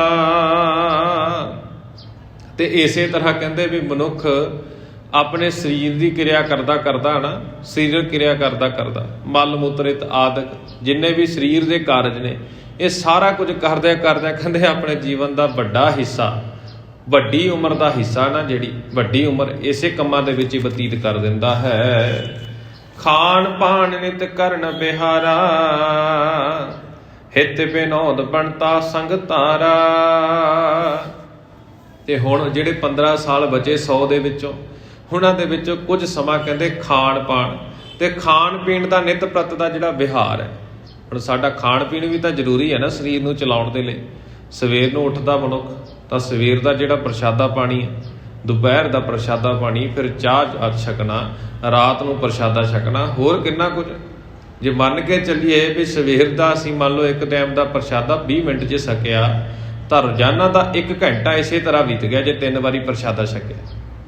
1 ਘੰਟਾ ਇਹ ਹੋ ਗਿਆ। ਬਾਕੀ ਚਾਹ ਪਾਣੀ ਜਿਹੜਾ ਬਾਕੀ ਦਾ ਛਕਣਾ ਉਹ ਗੱਲ ਵੱਖਰੀ। ਕਹਿੰਦੇ ਜਿਹੜਾ ਰੋਜ਼ਾਨਾ ਦਾ ਇਹ ਆਪਣੀ ਜ਼ਿੰਦਗੀ ਦਾ ਇਹ ਸਮਾਂ ਬਤੀਤ ਕਰਦਾ ਹੈ ਨਾ, ਤੇ ਇਸੇ ਤਰ੍ਹਾਂ ਕਹਿੰਦੇ ਬਹੁਤ ਸਮਾਂ ਮਨੁੱਖ ਦਾ ਖਾਣ ਪੀਣ ਦੇ ਵਿੱਚ ਹੀ ਬੀਤ ਜਾਂਦਾ।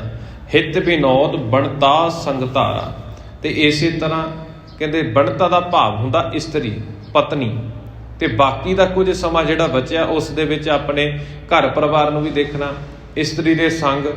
ਵਿਆਹ ਤੋਂ ਬਾਅਦ ਦਾ ਜਿਹੜਾ ਸਮਾਂ ਹੈ ਉਹ ਆਪਣਾ ਗ੍ਰਹਿਸਥ ਜੀਵਨ ਦੇ ਵਿੱਚ ਪ੍ਰਵੇਸ਼ ਕਰਦਾ, ਤਾਂ ਫਿਰ ਹੋਰ ਜ਼ਿੰਮੇਵਾਰੀਆਂ ਵੱਧ ਜਾਂਦੀਆਂ। ਇਸੇ ਤਰ੍ਹਾਂ ਪਾਤਸ਼ਾਹ ਜੀ ਕਹਿੰਦੇ ਇਹਨਾਂ ਦਾ ਸਮਾਂ ਵੀ ਦੇਖ ਲਾ ਵੀ ਜਿਹੜੇ ਬਾਕੀ ਦੀ ਉਮਰ ਬੀਤੀ ਨਾ, ਉਸ ਦੇ ਵਿੱਚ ਮਨੁੱਖ ਕੀ ਕੀ ਕਰਦਾ ਹੈ। ਕਰਨ ਉਪਾਏ ਸੋ ਦਰਬ ਉਪਾਵਨ, ਅਲੱਜ ਅਸ਼ੁਭ ਸ਼ੁਭ ਕਰਮ ਕਮਾਵਨ। ਦਰਬ ਦਾ ਭਾਵ ਹੁੰਦਾ ਧਨ, ਤੇ ਕਹਿੰਦੇ ਕਰਨ ਉਪਾਏ ਸੋ ਦਰਬ ਉਪਾਵਨ, ਦੇ ਧਨ ਦੀ ਪ੍ਰਾਪਤੀ ਦੇ ਲਈ ਕਹਿੰਦੇ ਵੱਡੇ ਵੱਡੇ ਉਪਾਅ ਕਰਦਾ ਮਨੁੱਖ। ਵੀ ਮੈਂ ਹੁਣ ਆਪਣਾ ਘਰ ਪਰਿਵਾਰ ਚਲਾਉਣਾ, ਬੱਚਿਆਂ ਦੀ ਪੜ੍ਹਾਈ ਲਿਖਾਈ ਕਰਨੀ, ਗ੍ਰਹਿਸਥ ਦੇ ਵਿੱਚ ਪ੍ਰਵੇਸ਼ ਹੋਇਆ, ਇਸ ਦੇ ਕਾਰਨ ਜ਼ਿੰਮੇਵਾਰੀਆਂ ਵੀ ਵੱਧ ਗਈਆਂ। ਤੇ ਪਾਤਸ਼ਾਹ ਜੀ ਮੌਲਵੀ ਨੂੰ ਸਮਝਾਉਣਾ ਕਰਦੇ ਨੇ ਕਿ ਇਸੇ ਤਰ੍ਹਾਂ ਵੀ ਮਨੁੱਖ ਆਪਣੇ ਧਨ ਦੀ ਪ੍ਰਾਪਤੀ ਦੇ ਲਈ ਤਰ੍ਹਾਂ ਤਰ੍ਹਾਂ ਦੇ ਉਪਾਅ ਕਰਦਾ। ਅਲੱਜ ਭਾਵ ਨਿਰਲੱਜ, ਅਸ਼ੁਭ ਸ਼ੁਭ ਕਰਮ ਕਮਾਵ, ਤੇ ਉਸ ਦੇ ਕਾਰਨ ਚੰਗੇ ਮੰਦੇ ਜਿਹੜੇ ਵੀ ਕੰਮ ਉਸ ਨੂੰ ਕਰਨੇ ਪੈਣ ਨਾ ਧਨ ਦੀ ਪ੍ਰਾਪਤੀ ਦੇ ਲਈ, ਮਨੁੱਖ ਸਾਰੇ ਕੰਮ ਕਰਨ ਦੇ ਲਈ ਤਿਆਰ ਹੁੰਦਾ, ਸਾਰਾ ਕੁਝ ਕਰਨ ਦੇ ਬਾਰੇ ਸੋਚ ਲੈਂਦਾ, ਤੇ ਇਹ ਵੀ ਨਹੀਂ ਦੇਖਦਾ ਉਹਦੇ ਵਿੱਚ ਮੇਰੀ ਇੱਜ਼ਤ ਹੈ ਜਾਂ ਕਿਤੇ ਮੇਰੀ ਬੇਇੱਜ਼ਤੀ ਹੋ ਰਹੀ। ਸਾਰਾ ਕੁਝ ਧਨ ਪ੍ਰਾਪਤੀ ਲਈ ਮਨੁੱਖ ਕਰਦਾ ਹੈ। ਪਾਲਨ ਸੁਤ ਬੋ ਲਾਡ ਲਡਾਵਨ, ਨਿਸ ਦਿਨ ਹਿਤ ਸੋ ਹੇਤ ਵਡਾਵਣਾ। ਤੇ ਇਸੇ ਤਰ੍ਹਾਂ ਕਹਿੰਦੇ ਉਹਨਾਂ ਸਮੇਂ ਦੇ ਵਿੱਚ ਜਿਹੜਾ ਸਮਾਂ ਬਚਿਆ ਉਹਦੇ ਵਿੱਚ ਹੁਣ ਫਿਰ ਉਹਨੇ ਪਾਲਣ ਸੁੱਤ ਬੋ ਲਾੜ ਲਾਵਣ। ਸੁੱਤ ਦਾ ਭਾਵ ਹੈ ਧੀਆਂ ਪੁੱਤਰ। ਇੱਥੇ ਅਸਲ ਦੇ ਵਿੱਚ ਸੁੱਤ ਦਾ ਭਾਵ ਪੁੱਤਰ ਵੀ ਹੁੰਦਾ ਇਕੱਲਾ, ਪਰ ਇੱਥੇ ਕਹਿੰਦੇ ਵੀ ਆਪਣੇ ਬੱਚਿਆਂ ਨੂੰ ਵੀ ਪਾਲਦੇ ਹਨ। ਤੇ ਫਿਰ ਕਹਿੰਦੇ ਬੱਚਿਆਂ ਨੂੰ ਪਾਲਦਾ ਉਹਨਾਂ ਨੂੰ ਬਹੁਤ ਲਾਡ ਪਿਆਰ ਵੀ ਕਰਦਾ। ਹੁਣ ਦੇਖੀਏ ਘਰਾਂ ਦੇ ਵਿੱਚ ਸਾਡੇ ਬੱਚੇ ਨੇ, ਅਸੀਂ ਬਹੁਤ ਸਮਾਂ ਬੱਚਿਆਂ ਦੇ ਨਾਲ ਵੀ ਖੇਡਦੇ ਹਾਂ, ਬੱਚਿਆਂ ਦੇ ਨਾਲ ਵੀ ਸਮਾਂ ਬਤੀਤ ਕਰਦੇ ਆਪਣੀ ਜ਼ਿੰਦਗੀ ਦਾ। ਹੁਣ ਰਾਤ ਦੇ 12 ਘੰਟੇ ਤਾਂ ਮਨੁੱਖ ਸੌਂਦਾ, ਤੇ ਦਿਨ ਦੇ ਵੇਲੇ ਇਸ਼ਨਾਨ ਪਾਣੀ ਕਰਨਾ, ਸਰੀਰਕ ਕਿਰਿਆ ਸੁਧਨੀ, ਪ੍ਰਸ਼ਾਦਾ ਪਾਣੀ ਛਕਣਾ, ਫਿਰ ਘਰ ਦੇ ਵਿੱਚ ਜਿਹੜੇ ਬੱਚੇ ਨੇ ਉਹਨਾਂ ਦੇ ਨਾਲ ਵੀ ਸਮਾਂ ਬਤੀਤ ਕਰਦਾ। ਨਿਸ ਦਿਨ ਹਿਤ ਸੋ ਹੇਤ ਵਡਾਵਣ। ਤੇ ਦਿਨ ਰਾਤ ਜਿਹੜਾ ਲਾੜ ਪਿਆਰ ਜਿਹੜਾ ਨਾ ਵਧਾਈ ਜਾਂਦਾ ਆਪਣੇ ਬੱਚਿਆਂ ਦੇ ਨਾਲ, ਰੋਜ਼ਾਨਾ ਹੀ ਉਸ ਦੇ ਜਿਹੜਾ ਲਾੜ ਪਿਆਰ ਹੈ ਵੱਧਦਾ ਜਾਂਦਾ ਹੈ। ਇਸ ਬਿਦ ਬੀਤੀ ਆਰ ਬਲ ਸਾਰੀ, ਅੰਤ ਸਮੈ ਗਮਨਿਓ ਕਰ ਚਾਰੀ। ਪਾਤਸ਼ਾਹ ਜੀ ਕਹਿੰਦੇ ਇਸ ਢੰਗ ਦੇ ਨਾਲ ਮਨੁੱਖ ਦੀ ਸਾਰੀ ਉਮਰ ਜਿਹੜੀ ਆ ਉਹ ਬੀਤ ਜਾਂਦੀ ਹੈ। ਤੇ ਅੰਤ ਸਮੇਂ ਜਿਹੜਾ ਕਹਿੰਦੇ ਅੰਤ ਸਮੇਂ ਗਮਨਿਓ ਕਰ ਝਾਰੀ, ਤੇ ਹੱਥ ਝਾੜ ਕੇ ਇਸ ਦੁਨੀਆ ਤੋਂ ਤੁਰ ਜਾਂਦਾ। 100 ਸਾਲ ਦਾ ਪਾਤਸ਼ਾਹ ਜੀ ਨੇ ਅੰਦਾਜ਼ਾ ਲਗਾ ਕੇ ਮੌਲਵੀ ਨੂੰ ਸਮਝਾਇਆ। ਕਹਿੰਦੇ ਮੰਨ ਲਾ ਮਨੁੱਖ ਦੀ ਉਮਰ 100 ਸਾਲ ਹੈ ਨਾ, 100 ਸਾਲ ਦੇ ਵਿੱਚੋਂ ਉਸ ਦੀ ਅੱਧੀ ਉਮਰ 50 ਸਾਲ ਦਾ ਸਮਾਂ ਉਸਨੇ ਸੌਂ ਕੇ ਗਵਾ ਲਿਆ। ਤੇ 15 ਸਾਲ ਜਿਹੜੇ ਬਚਪਨ ਦੇ ਸਨ, ਕਹਿੰਦੇ ਉਦੋਂ ਤੱਕ ਤਾਂ ਮਨੁੱਖ ਨੂੰ ਇਹ ਵੀ ਨਹੀਂ ਪਤਾ ਵੀ ਮੈਂ ਇਸ ਦੁਨੀਆ ਦੇ ਉੱਤੇ ਕਰਨ ਦੇ ਲਈ ਕੀ ਆਇਆ, ਵੀ ਮੈਂ ਕਰਨਾ ਕੀ ਹੈ। 15 ਸਾਲ ਉਹ ਬੀਤ ਗਏ, ਕਹਿੰਦੇ 65 ਸਾਲ ਦਾ ਸਮਾਂ ਹੋ ਗਿਆ। ਕਹਿੰਦੇ ਮੰਨ ਲਓ ਫਿਰ ਜਿਹੜੇ ਉਹਨਾਂ ਦੇ ਵਿੱਚੋਂ 80 ਤੋਂ ਉੱਪਰ ਟੱਪ ਗਏ ਨਾ ਉਮਰ, 80 ਤੋਂ ਬਾਅਦ ਦਾ ਜਿਹੜਾ ਸਮਾਂ ਬਣਿਆ, ਕਹਿੰਦੇ ਮਨੁੱਖ ਦਾ ਸਰੀਰ ਤਾਂ ਉਦੋਂ ਨਹੀਂ ਕੰਮ ਕਰਦਾ, ਉਸ ਦੇ ਵਿੱਚੋਂ ਅੱਖਾਂ ਦੀ ਰੋਸ਼ਨੀ ਚਲੇ ਜਾਂਦੀ, ਕੰਨਾਂ ਤੋਂ ਸੁਣਨਾ ਬੰਦ ਹੋ ਜਾਂਦਾ। ਇੱਥੋਂ ਤੱਕ ਵੀ ਆਪਣਾ ਸਰੀਰ ਸੰਭਾਲਣ ਦੇ ਵਿੱਚ ਵੀ ਮਨੁੱਖ ਨੂੰ ਮੁਸ਼ਕਿਲ ਆਉਂਦੀ। 85 ਸਾਲ ਇਹ ਨਿਕਲ ਗਏ। ਤੇ ਬਾਕੀ ਦਾ ਕਹਿੰਦਾ ਜਿਹੜੇ ਸਮਾਂ ਬਚਿਆ ਨਾ ਉਸ ਦੇ ਵਿੱਚ ਮਨੁੱਖ ਆਪਣਾ ਪਰਿਵਾਰ ਦੇ ਲਈ ਆਪਣਾ ਵਿਆਹ ਵੀ ਕਰਦਾ, ਆਨੰਦ ਕਾਰਜ ਵੀ ਕਰਾਉਂਦਾ, ਬਾਅਦ ਦੇ ਵਿੱਚ ਆਪਣੇ ਧੀਆਂ ਪੁੱਤਰਾਂ ਨੂੰ ਵੀ ਪਾਲਦਾ, ਹੋਰ ਤੇ ਹੋਰ ਧਨ ਪ੍ਰਾਪਤੀ ਦੇ ਲਈ ਵੀ ਬਹੁਤ ਕੁਝ ਸੋਚਦਾ। ਤੇ ਫਿਰ ਪਾਤਸ਼ਾਹ ਜੀ ਕਹਿੰਦੇ ਵੀ ਜਿਹੜਾ ਨਿੱਤ ਪ੍ਰਤੀ ਦਾ ਉਹਨੇ ਖਾਣਾ ਪੀਣਾ ਨਾ, ਉਸ ਦੇ ਨਾਲ ਵੀ ਕਹਿੰਦੇ ਉਹਦੀ ਸਾਰੀ ਜਿਹੜੀ ਹੈ ਜ਼ਿੰਦਗੀ ਦਾ ਕੁਝ ਸਮਾਂ ਇਸ ਤਰ੍ਹਾਂ ਬਤੀਤ ਹੋ ਜਾਂਦਾ। ਪਰ ਇਸ ਸਮੇਂ ਦੇ ਵਿੱਚ ਪਾਤਸ਼ਾਹ ਜੀ ਕਹਿੰਦੇ ਮਨੁੱਖ ਪਰਮਾਤਮਾ ਨੂੰ ਚੇਤੇ ਨਹੀਂ ਕਰਦਾ। ਜਦੋਂ ਅੰਤ ਦਾ ਸਮਾਂ ਆਉਂਦਾ ਨਾ, ਕਹਿੰਦੇ ਜੋ ਕੁਝ ਇਹਨੇ ਤਾਣਾ ਬੁਣਾ ਬੁਣਿਆ ਸੀ ਨਾ, ਸਾਰਾ ਕੁਝ ਜਿਹੜਾ ਇਹਨੇ ਪਸਾਰਿਆ ਸੀ, ਦੁਨਿਆਵੀ ਪਦਾਰਥ ਇਕੱਠੇ ਕੀਤੇ, ਬੱਚਿਆਂ ਦੇ ਨਾਲ ਪ੍ਰੀਤ ਕਰਦਾ, ਮੋਹ ਦੇ ਵਿੱਚ ਫਸਿਆ, ਪਿਆਰ ਦੇ ਵਿੱਚ ਹੋਰ ਲਾਡ ਪਿਆਰ ਵਧਾਈ ਜਾ ਰਿਹਾ ਬੱਚਿਆਂ ਦੇ ਨਾਲ। ਤੇ ਇਹ ਸਾਰਾ ਕੁਝ ਕਹਿੰਦੇ ਜਦੋਂ ਅੰਤ ਸਮਾਂ ਆਉਂਦਾ ਹੋਵੇ, ਖਾਲੀ ਹੱਥ ਝਾੜ ਕੇ ਇਸ ਦੁਨੀਆ ਦੇ ਉੱਤੇ ਤੁਰਦਾ। ਇਹਨਾਂ ਬਾਕੀ ਚੀਜ਼ਾਂ ਦੇ ਵਿੱਚ ਕੋਈ ਵੀ ਮਨੁੱਖ ਦੇ ਨਾਲ ਨਹੀਂ ਜਾਂਦਾ। ਤਾਂ ਤੇ ਮਨ ਸਮਝਿਓ ਅਸਰੀਤੀ, ਜਨਮ ਅਕਾਰਥ ਬਿਨ ਹਰ ਪ੍ਰੀਤੀ। ਤੇ ਹੁਣ ਪਾਤਸ਼ਾਹ ਜੀ ਉਸ ਮੌਲਵੀ ਨੂੰ ਕਹਿੰਦੇ ਨੇ ਤੇ ਕਰਦੇ ਨੇ ਵੀ ਵਿਚਾਰ ਚਰਚਾ ਕਰਦੇ ਆਖਦੇ ਨੇ ਕਿ ਇਸ ਲਈ ਕਹਿੰਦੇ ਹੇ ਮੇਰੇ ਮਨਾ, ਤੇ ਕਹਿੰਦੇ ਇਸ ਰੀਤੀ ਨੂੰ ਚੰਗੀ ਤਰ੍ਹਾਂ ਸਮਝ, ਵਿਚਾਰੀ ਇਸ ਗੱਲ ਨੂੰ ਵੀ ਤੂੰ ਆਪਣੀ ਜ਼ਿੰਦਗੀ ਦੇ ਵਿੱਚ ਕਿਹੜਾ ਸਮਾਂ ਪਰਮਾਤਮਾ ਨੂੰ ਚੇਤੇ ਕਰਦਾ। ਅਸਲ ਦੇ ਵਿੱਚ ਨਾ ਜਿਹੜਾ ਸਮਾਂ ਸਾਡੀ ਜ਼ਿੰਦਗੀ ਦਾ ਪਰਮਾਤਮਾ ਦੀ ਬੰਦਗੀ ਦੇ ਲਈ ਜੁੜ ਜਾਵੇ, ਜਿਹੜੇ ਸਮੇਂ ਦੇ ਵਿੱਚ ਅਸੀਂ ਪਰਮਾਤਮਾ ਨੂੰ ਚੇਤੇ ਕਰੀਏ, ਗੁਰਬਾਣੀ ਪੜ੍ਹੀਏ, ਉਹੀ ਸਾਡੇ ਜੀਵਨ ਦਾ ਜਿਹੜਾ ਸਮਾਂ ਸਫਲ ਹੈ। ਬਾਕੀ ਦਾ ਸਾਰਾ ਸਮਾਂ ਵਿਅਰਥ ਹੈ। ਦੁਨਿਆਵੀ ਕੰਮਕਾਜ ਕਦੇ ਨਹੀਂ ਮੁੱਕਦੇ। ਜਿਵੇਂ ਜਿਵੇਂ ਸਾਡੀ ਤ੍ਰਿਸ਼ਨਾ ਵੱਧਦੀ ਜਾਂਦੀ, ਉਸ ਦੇ ਅਨੁਸਾਰ ਅਸੀਂ ਭੱਜੇ ਫਿਰਦੇ ਹਾਂ। ਜਦੋਂ ਕਿਤੇ ਸਾਨੂੰ ਤ੍ਰਿਸ਼ਨਾ ਦੇ ਮੁਤਾਬਿਕ ਉਹ ਚੀਜ਼ ਪ੍ਰਾਪਤ ਵੀ ਹੋ ਜਾਵੇ ਨਾ, ਤ੍ਰਿਸ਼ਨਾ ਫਿਰ ਵੀ ਨਹੀਂ ਰੁਕਦੀ, ਲਾਲਸਾ ਫਿਰ ਵੀ ਨਹੀਂ ਰੁਕਦੀ, ਲਾਲਸਾ ਵੱਧਦੀ ਜਾਂਦੀ। ਜੇ ਅੱਜ ਮਨੁੱਖ 100 ਕਮਾਉਂਦਾ ਜੇਕਰ ਉਸਦੀ ਇੱਛਾ ਵੀ ਮੈਂ ਕੱਲ ਤੋਂ ਇੱਕ ਦਿਨ ਦਾ 200 ਕਮਾਵਾਂਗਾ, ਤਾਂ ਉਸਨੇ ਆਪਣੇ ਖਰਚੇ ਵੀ ਵਧਾ ਲੈਣੇ। ਫਿਰ ਇਹ ਤ੍ਰਿਸ਼ਨਾ ਫਿਰ ਵੱਧ ਗਈ। ਅਗਲਾ ਕਹਿੰਦਾ ਵੀ ਮੇਰਾ ਕੱਲ ਨੂੰ ਹੁਣ ਅਗਲੇ ਦਿਨ ਮੇਰੀ 500 ਦਿਹਾੜੀ ਪੈ ਜਾਵੇ ਕਿਸੇ ਨਾ ਕਿਸੇ ਤਰ੍ਹਾਂ। ਉਹ ਤ੍ਰਿਸ਼ਨਾ ਵੱਧਦੀ ਜਾਂਦੀ, ਤ੍ਰਿਸ਼ਨਾ ਨਹੀਂ ਰੁਕਦੀ। ਜਦੋਂ ਤੱਕ ਜ਼ਿੰਦਗੀ ਦੇ ਵਿੱਚ ਪਰਮਾਤਮਾ ਦੀ ਬੰਦਗੀ ਨਹੀਂ ਨਾ ਕਰਾਂਗੇ, ਚੰਗੇ ਗੁਣ ਵੀ ਨਹੀਂ ਪੈਦਾ ਹੋਣਗੇ। ਚੰਗੇ ਗੁਣ ਪੈਦਾ ਹੋ ਗਏ, ਪਰਮਾਤਮਾ ਦੀ ਬੰਦਗੀ ਹੋਣੀ ਸ਼ੁਰੂ ਹੋ ਗਈ। ਸਮਝੋ ਮਨੁੱਖ ਦੇ ਜੀਵਨ ਦੇ ਵਿੱਚ ਸਬਰ ਸੰਤੋਖ ਆ ਗਿਆ।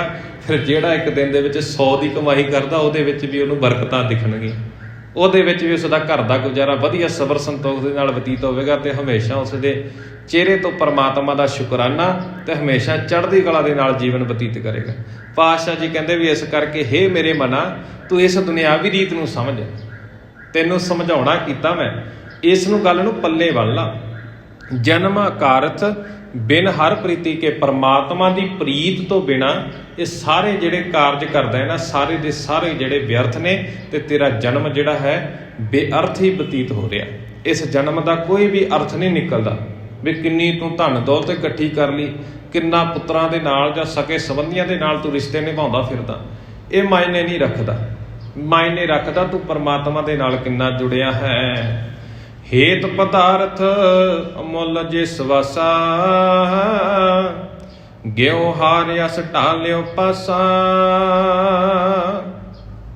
ਕਹਿੰਦੇ ਤੂੰ ਸੰਸਾਰਕ ਪਦਾਰਥਾਂ ਦੇ ਨਾਲ ਪਿਆਰ ਕਰ ਰਿਹਾ, ਦੁਨਿਆਵੀ ਪਦਾਰਥਾਂ ਦੇ ਨਾਲ। ਦਿੱਤੀਆਂ ਤਾਂ ਪਰਮਾਤਮਾ ਦੀਆਂ ਦਾਤਾਂ ਨੇ ਨਾ ਸਾਰੀਆਂ, ਘਰ-ਬਾਰ ਹੋ ਗਿਆ, ਧੀਆਂ ਪੁੱਤਰ ਹੋ ਗਏ, ਜਾਂ ਹੋਰ ਜਿੰਨਾ ਵੀ ਧਨ ਦੌਲਤ ਹੈ। ਕਹਿੰਦੇ ਤੂੰ ਬਸ ਇਸੇ ਦੇ ਨਾਲ ਹੀ ਪਿਆਰ ਕਰ ਰਿਹਾ, ਤੇ ਇਸ ਪਿਆਰ ਦੇ ਵਸ ਪੈ ਕੇ, ਇਸ ਮੋਹ ਦੇ ਵਸ ਪੈ ਕੇ ਨਾ, ਕਹਿੰਦੇ ਤੂੰ ਜਿਹੜੇ ਤੇਰੇ ਕੀਮਤੀ ਸਵਾਸ ਸੀ ਨਾ, ਤੂੰ ਉਹਨਾਂ ਨੂੰ ਵੀ ਵਿਅਰਥ ਗਵਾ ਲਿਆ। ਤੇਰੇ ਸਵਾਸ ਸਭ ਤੋਂ ਜ਼ਿਆਦਾ ਕੀਮਤੀ ਸੀ, ਤੇ ਉਹਨਾਂ ਨੂੰ ਹੋਰ ਅਨਮੁੱਲੇ ਬਣਾਉਣਾ ਸੀ, ਉਹਨਾਂ ਸਵਾਸਾਂ ਨੂੰ ਲੇਖੇ ਲਾ ਕੇ। ਤੇ ਕਹਿੰਦੇ ਇਸੇ ਤਰ੍ਹਾਂ ਤੂੰ ਇਹ ਸਾਰੀ ਜ਼ਿੰਦਗੀ ਜਿਹੜੇ ਨਾ ਆਪਣੇ ਸਵਾਸ ਵੀ ਗਵਾ ਰਿਹਾ। ਗਿਓ ਹਾਰ ਅਸ ਢਾਲਿਓ ਪਾਸਾ, ਤੇ ਕਹਿੰਦੇ ਐਸਾ ਪਾਸਾ ਸੁੱਟਿਆ ਹੈ ਕਿ ਜੀਵਨ ਵੀ ਹਾਰ ਕੇ ਚਲਾ ਗਿਆ। ਇਸੇ ਤਰ੍ਹਾਂ ਕਹਿੰਦੇ ਤੂੰ ਆਪਣਾ ਜੀਵਨ ਬਤੀਤ ਕਰਦਾ ਕਰਦਾ ਜੀਵਨ ਜਿੱਤਣਾ ਸੀ, ਜਿੱਤ ਪ੍ਰਾਪਤ ਕਰਨੀ ਸੀ, ਮੁਕਤੀ ਪ੍ਰਾਪਤ ਕਰਨੀ ਸੀ। ਕਹਿੰਦੇ ਪਰ ਤੂੰ ਇਹ ਸਮਝਿਆ ਨਹੀਂ, ਦੁਨਿਆਵੀ ਕੰਮਾਂ ਕਾਰਾਂ ਦੇ ਵਿੱਚ ਰੁੱਝਿਆ ਰਿਹਾ, ਆਪਣੇ ਮਨ ਦੇ ਲਈ, ਆਪਣੀ ਆਤਮਾ ਦੇ ਲਈ ਕੁਝ ਨਹੀਂ ਸਵਾਰਿਆ, ਆਤਮਾ ਦੇ ਲਈ ਕੁਝ ਨਹੀਂ ਇਕੱਠਾ ਕੀਤਾ, ਸਰੀਰ ਲਈ ਸਾਰਾ ਕੁਝ ਇਕੱਠਾ ਕਰ ਲਿਆ। ਤੇ ਪਾਤਸ਼ਾਹ ਜੀ ਫਿਰ ਇੱਥੇ ਸਮਝਾਉਣਾ ਕਰਦੇ ਨੇ ਕਿ ਇਸੇ ਤਰ੍ਹਾਂ ਤੇਰਾ ਜਿਹੜਾ ਜੀਵਨ ਹੈ ਨਾ, ਜਿਹੜੇ ਅਮੁੱਲ ਸਵਾਸ ਸੀ, ਜਿਨ੍ਹਾਂ ਦਾ ਸਵਾਸਾਂ ਦਾ ਕੋਈ ਮੁੱਲ ਹੀ ਨਹੀਂ ਸੀ ਨਾ, ਤੇ ਤੂੰ ਕਹਿੰਦੇ ਇਸੇ ਤਰ੍ਹਾਂ ਗਵਾ ਰਿਹਾ, ਤੇਰਾ ਜੀਵਨ ਹਾਰ ਚੁੱਕਾ ਹੈ ਤੂੰ ਆਪਣੇ ਜੀਵਨ ਤੋਂ। ਜਬ ਇਸਕੇ ਉਰ ਸਮਝ ਸੁਆਵੈ, ਤਬ ਮਨ ਵਿਸ਼ਯਨ ਤੇ ਉਲਟਾਵੈ। ਕਹਿੰਦੇ ਜਦ ਇਸ ਦੇ ਹਿਰਦੇ ਦੇ ਵਿੱਚ ਸੋਝੀ ਆਉਂਦੀ ਹੈ ਨਾ, ਹੁਣ ਬਾਲਪਣ ਤੋਂ ਮਨੁੱਖ 15 ਸਾਲ ਦੀ ਉਮਰ ਦਾ ਜਦੋਂ ਬੱਚਾ ਹੁੰਦਾ ਹੈ ਨਾ, 15 ਸਾਲ ਤੋਂ ਬਾਅਦ ਦਾ ਜਿਹੜਾ ਸਮਾਂ ਆਉਂਦਾ ਜਵਾਨੀ ਦਾ ਆਉਂਦਾ, ਕਹਿੰਦੇ ਜਦੋਂ ਫਿਰ ਇਸ ਨੂੰ ਸਮਝ ਆਉਂਦੀ ਥੋੜ੍ਹੀ ਜਿਹੀ ਵੀ ਅੱਛਾ ਮੇਰਾ ਇਸ ਕਾਰਜ ਵਾਸਤੇ ਧਰਤੀ ਦੇ ਉੱਤੇ ਆਉਣਾ ਹੋਇਆ, ਮੈਂ ਇਸ ਕਰਕੇ ਧਰਤੀ ਦੇ ਉੱਤੇ ਜਨਮ ਲਿਆ।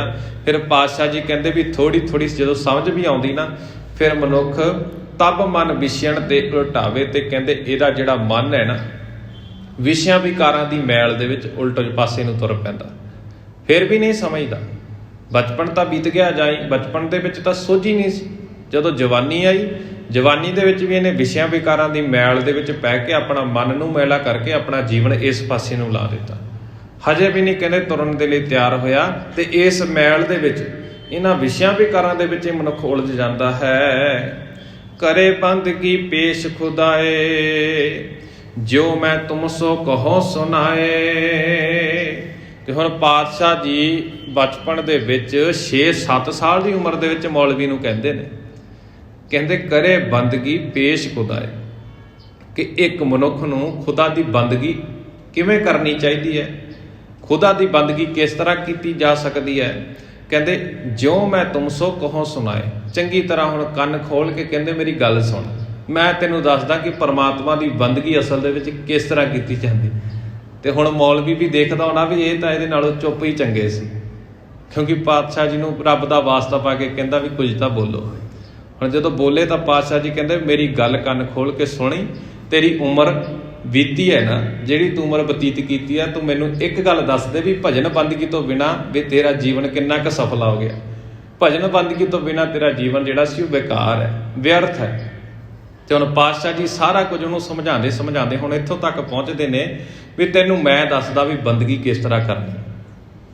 ਸਿਰਫ ਪਾਤਸ਼ਾਹ ਜੀ ਨੇ ਤਲੰਗ ਰਾਗ ਦੇ ਵਿੱਚ ਜਿਹੜਾ ਸ਼ਬਦ ਉਚਾਰਨ ਕੀਤਾ ਸੀ ਨਾ, ਉਸ ਮੌਲਵੀ ਦੇ ਪਰਥਾਏ, ਤੇ ਫਿਰ ਪਾਤਸ਼ਾਹ ਜੀ ਉਸ ਦੇ ਬਾਬਤ ਉਸ ਸ਼ਬਦ ਦਾ ਪਹਿਲਾ ਜਿਹੜਾ ਬੰਦ ਹੈ ਨਾ, ਪਹਿਲਾ ਪਦ ਉਹ ਉਚਾਰਨ ਕਰਦੇ ਨੇ। ਜਕ ਅਰਜ ਗੁਫਤਮ ਪੇਸ਼ ਤੋ ਦਰਗੋਸ਼ ਕੁਨ ਕਰਤਾੜ,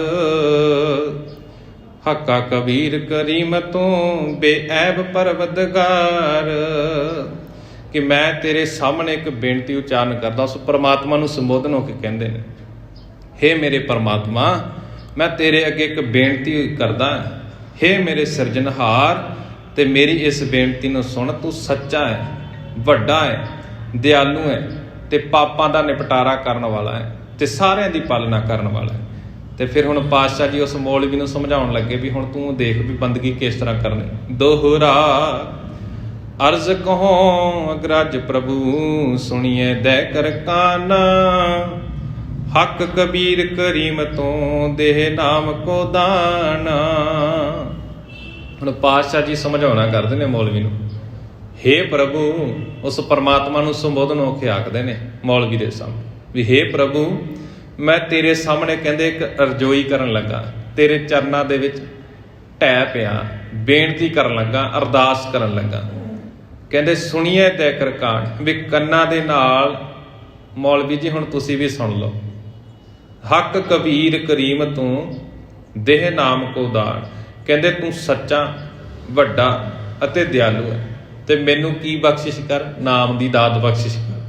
ਹੁਣ ਧੰਨ ਗੁਰੂ ਨਾਨਕ ਸਾਹਿਬ ਜੀ ਮਹਾਰਾਜ ਜਿਹੜੇ ਆਪ ਉਸ ਖੁਦਾ ਦਾ ਰੂਪ ਸਨ, ਜਿਹੜੇ ਆਪ ਅਕਾਲ ਪੁਰਖ ਦਾ ਰੂਪ ਧਾਰ ਕੇ ਇਸ ਧਰਤੀ ਦੇ ਉੱਤੇ ਪ੍ਰਗਟ ਹੋਏ ਸਨ, ਤੇ ਉਹ ਮੌਲਵੀ ਨੂੰ ਸਮਝਾਉਣ ਦੇ ਲਈ ਆਪ ਵੀ ਉਸ ਪਰਮਾਤਮਾ ਦੀ ਸ਼ਰਨ ਦੇ ਵਿੱਚ ਢਹਿ ਪਏ ਵੀ ਮੈਂ ਤੇਰੇ ਅੱਗੇ ਬੇਨਤੀ ਕਰਦਾ, ਮੈਨੂੰ ਨਾਮ ਦੀ ਦਾਤ ਬਖਸ਼ ਦੇ। ਪਾਤਸ਼ਾਹ ਜੀ ਦੀ ਵਡਿਆਈ ਪੂਰੇ ਨਗਰ ਦੇ ਵਿੱਚ ਹੈ। ਹੁਣ ਵਡਿਆਈ ਵੱਧਦੀ ਜਾ ਰਹੀ ਹੈ। ਗੋਪਾਲ ਪਾਂਧਾ ਵੀ ਨਿਹਾਲ ਹੋ ਗਿਆ ਬਚਨ ਸੁਣ ਕੇ, ਮੌਲਵੀ ਵੀ ਮਨ ਦੇ ਵਿੱਚ ਟਿਕਾ ਮਹਿਸੂਸ ਕਰਦਾ, ਮਨ ਦੇ ਵਿੱਚ ਆਨੰਦ ਮਹਿਸੂਸ ਕਰਦਾ। ਤੇ ਪਾਤਸ਼ਾਹ ਜੀ ਦੇ ਕੋਲ ਸਭ ਕੁਝ ਹੋਣ ਦੇ ਬਾਵਜੂਦ ਵੀ ਪਾਤਸ਼ਾਹ ਜੀ ਫਿਰ ਵੀ ਅਰਦਾਸ ਬੇਨਤੀ ਕਰਦੇ ਨੇ ਪਰਮਾਤਮਾ ਅੱਗੇ ਕਿ ਜੇਕਰ ਤੂੰ ਮੈਨੂੰ ਕੁਝ ਦੇਣਾ ਹੀ ਹੈ ਨਾ, ਤੂੰ ਸੱਚਾ ਹੈ, ਦਿਆਲੂ ਹੈ, ਸਭ ਨੂੰ ਦਾਤਾਂ ਬਖਸ਼ਦਾ, ਤਾਂ ਮੇਰੀ ਝੋਲੀ ਦੇ ਵਿੱਚ ਨਾਮ ਦੀ ਦਾਤ ਪਾ ਦੇ। ਆਪਣੇ ਅੰਦਰ ਝਾਤ ਮਾਰੀਏ ਥੋੜੀ ਜਿਹੀ ਅਸੀਂ, ਸਾਡੀ ਉਮਰ ਕਿੰਨੀ ਬੀਤ ਗਈ। ਇੱਕ ਵਾਰ ਵੀ ਅਸੀਂ ਪਰਮਾਤਮਾ ਨੂੰ ਕਿਹਾ ਵੀ ਸਾਨੂੰ ਨਾਮ ਦੀ ਦਾਤ ਬਖਸ਼ ਦੇ? ਕਦੇ ਕਿਹਾ ਵੀ ਸਾਨੂੰ ਨਿਤਨੇਮ ਦੀ ਦਾਤ ਬਖਸ਼ ਦੇ?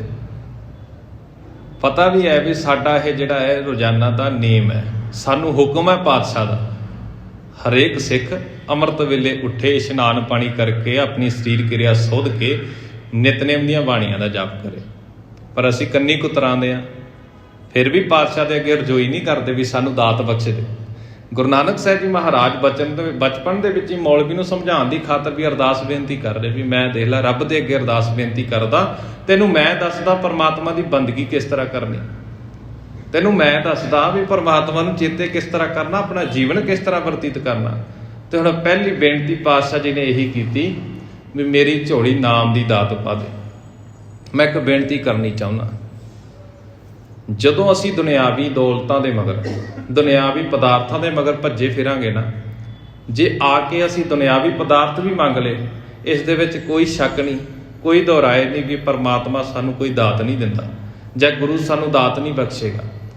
ਜੇ ਕਿਸੇ ਨੇ ਕਿਸੇ ਧਨ ਦੌਲਤ ਦੀ ਦਾਤ ਮੰਗ ਲਈ, ਕਿਸੇ ਦਾ ਇਹ ਮਨ ਕਰ ਰਿਹਾ ਵੀ ਮੈਂ ਵਿਦੇਸ਼ ਜਾਣਾ, ਤਾਂ ਅਰਦਾਸਾਂ ਸਭ ਦੀਆਂ ਕਬੂਲ ਹੁੰਦੀਆਂ ਨੇ। ਫਰਕ ਇੰਨਾ, ਜਦੋਂ ਅਸੀਂ ਦੁਨਿਆਵੀ ਪਦਾਰਥਾਂ ਦੇ ਮਗਰ ਭੱਜਾਂਗੇ ਨਾ, ਨਾਮ ਤੋਂ ਵਾਂਝੇ ਰਹਿ ਜਾਾਂਗੇ। ਜਿਸ ਦਿਨ ਅਸੀਂ ਨਾਮ ਦੇ ਮਗਰ ਪੈ ਗਏ, ਅਸੀਂ ਨਾਮ ਦੀ ਦਾਤ ਮੰਗ ਲਈ ਨਾ, ਫਿਰ ਬਾਕੀ ਚੀਜ਼ਾਂ ਤੈਨੂੰ ਮੰਗਣੀਆਂ ਨਹੀਂ ਪੈਣੀਆਂ, ਉਹ ਆਪਣੇ ਆਪ ਤੇਰੇ ਪਿੱਛੇ ਆਉਣਗੀਆਂ। ਤੂੰ ਆਪ ਭੱਜੇਗਾ ਇਹਨਾਂ ਦੇ ਅੱਗੇ ਕਿ ਵੀ ਨਹੀਂ ਬਈ ਮੈਂ ਤਾਂ ਨਾਮ ਸਿਮਰਨ ਕਰਨਾ, ਮੈਂ ਤਾਂ ਨਿਤਨੇਮ ਕਰਾਂਗਾ, ਬਾਕੀ ਕੰਮ ਬਾਅਦ ਦੇ ਵਿੱਚ। ਸਾਰਾ ਕੁਝ ਤੈਨੂੰ ਤੇਰੇ ਮਗਰ ਚੱਲਿਆ ਆਵੇਗਾ, ਤੇਰੇ ਮਗਰ ਭੱਜਿਆ ਆਵੇਗਾ, ਫਿਰ ਤੂੰ ਆਪ ਕੰਨਾਂ ਨੂੰ ਹੱਥ ਲਾਵੇਂਗਾ, ਨਹੀਂ ਇਹ ਕੁਝ ਨਹੀਂ ਹੈਗਾ, ਇਹ ਸਭ ਕੁਝ ਮੋਹ ਮਾਇਆ। ਮੇਨ ਗੱਲ ਤਾਂ ਬਸ ਜਿਹੜਾ ਇਸ ਦੁਨੀਆ ਦੇ ਉੱਤੇ ਆ ਕੇ ਉਹ ਪਰਮਾਤਮਾ ਦੇ ਨਾਮ ਦੀ ਆਰਾਧਨਾ ਕਰਨੀ। ਹੁਣ ਪਾਤਸ਼ਾਹ ਜੀ ਇਸੇ ਕਰਕੇ ਸਮਝਾਉਣਾ ਕਰਦੇ ਨੇ, ਸਭ ਤੋਂ ਪਹਿਲੀ ਬੇਨਤੀ ਕਰ ਦਿੱਤੀ ਕਿ ਹੇ ਪਰਮਾਤਮਾ, ਮੈਂ ਤੇਰੇ ਚਰਨਾਂ ਦੇ ਵਿੱਚ ਢਹਿ ਪਿਆ, ਤੈਨੂੰ ਇੱਕ ਸੱਚੇ ਦਿਲੋਂ ਅਰਦਾਸ ਬੇਨਤੀ ਕਰਦਾ, ਮੈਨੂੰ ਨਾਮ ਦੀ ਦਾਤ ਬਖਸ਼ਿਸ਼ ਕਰ। ਹਾਲਾਂਕਿ ਪਾਤਸ਼ਾਹ ਜੀ ਦੇ ਬਚਨ ਸੁਣ ਕੇ ਕਿੰਨੇ ਜੀਵ, ਕਿੰਨੇ ਮਨੁੱਖ, ਕਿੰਨੇ ਬੱਚੇ ਉਹਨਾਂ ਦੇ ਨਾਲ ਜਿਹੜੇ ਸਾਥੀ ਨੇ ਉਹ ਪਰਮਾਤਮਾ ਦੇ ਨਾਲ ਜੁੜ ਗਏ, ਪਰਮਾਤਮਾ ਦੀ ਬੰਦਗੀ ਕਰਨ ਲੱਗ ਪਏ। ਉਹਨਾਂ ਨੂੰ ਵੀ ਪਰਮਾਤਮਾ ਦੀ ਸਿਫਤ ਸਲਾਹ ਸੁਣਨੀ ਚੰਗੀ ਲੱਗਣ ਲੱਗ ਪਈ ਬਚਪਨ ਦੇ ਵਿੱਚ। ਪਰ ਫਿਰ ਵੀ ਪਰਮਾਤਮਾ ਜੀ ਕਹਿੰਦੇ ਵੀ, ਗੁਰੂ ਸਾਹਿਬ ਕਹਿੰਦੇ ਨਹੀਂ, ਮੈਂ ਫਿਰ ਵੀ ਤੇਰੇ ਚਰਨਾਂ ਦੇ ਵਿੱਚ ਢਹਿ ਪਿਆ ਤੇ ਮੈਨੂੰ ਇੱਕ ਨਾਮ ਦੀ ਦਾਤ ਬਖਸ਼ਿਸ਼ ਕਰ। ਇੱਥੋਂ ਤੱਕ ਦਾ ਪ੍ਰਸੰਗ ਅਸੀਂ ਅੱਜ ਦੇ ਦੀਵਾਨਾਂ ਦੇ ਵਿੱਚ ਸਰਵਣ ਕੀਤਾ। ਰਹਿੰਦਾ ਪ੍ਰਸੰਗ ਅਸੀਂ ਕੱਲ੍ਹ ਦੇ ਦੀਵਾਨਾਂ ਦੇ ਵਿੱਚ ਇਸ ਵਿਚਾਰ ਨੂੰ ਨਿਰੰਤਰ ਜਾਰੀ ਰੱਖਾਂਗੇ। ਗੁਰੂ ਸਾਹਿਬ ਕਿਰਪਾ ਕਰਨ, ਜਿੱਥੇ ਅਸੀਂ ਇਸ ਪਾਵਨ ਵਿਚਾਰ ਨੂੰ ਸਰਵਣ ਕਰਦੇ ਆ ਰਹੇ ਹਾਂ, ਇਤਿਹਾਸ ਦੇ ਨਾਲ ਸਾਂਝ ਪਾਉਂਦੇ ਹਾਂ, ਗੁਰੂ ਕਿਰਪਾ ਕਰੇ ਸਾਡੀ ਝੋਲੀ ਵੀ ਨਾਮ ਦੀਆਂ ਦਾਤਾਂ ਦੇ ਨਾਲ ਭਰ ਕੇ ਸਾਨੂੰ ਨਿਵਾਜੇ ਤੇ ਅਸੀਂ ਵੀ ਗੁਰੂ ਦੇ ਚਰਨਾਂ ਦੇ ਵਿੱਚ ਕਬੂਲ ਹੋ ਜਾਈਏ, ਤੇ ਸਾਡਾ ਜਿਹੜਾ ਜੀਵਨ ਹੈ ਸਫਲਾ ਹੋ ਸਕੇ। ਇੰਨੀਆਂ ਕੁ ਬੇਨਤੀਆਂ ਪ੍ਰਵਾਨ ਕਰਨੀਆਂ। ਵਿਚਾਰਾ ਕਰਦਿਆਂ ਭੁੱਲਾ ਚੁੱਕਾ ਹੋ ਜਾਣੀਆਂ ਸੁਭਾਵਿਕ ਨੇ। ਗੁਰੂ ਅਤੇ ਗੁਰੂ ਦੀ ਸੰਗਤ ਬਖਸ਼ਣਯੋਗ ਹੈ। ਬਖਸ਼ਦਿਆਂ ਹੋਏ ਫਤਿਹ ਪ੍ਰਵਾਨ ਕਰੋ। ਆਖੋ ਜੀ ਵਾਹਿਗੁਰੂ ਜੀ ਕਾ ਖਾਲਸਾ, ਵਾਹਿਗੁਰੂ ਜੀ ਕੀ ਫਤਿਹ।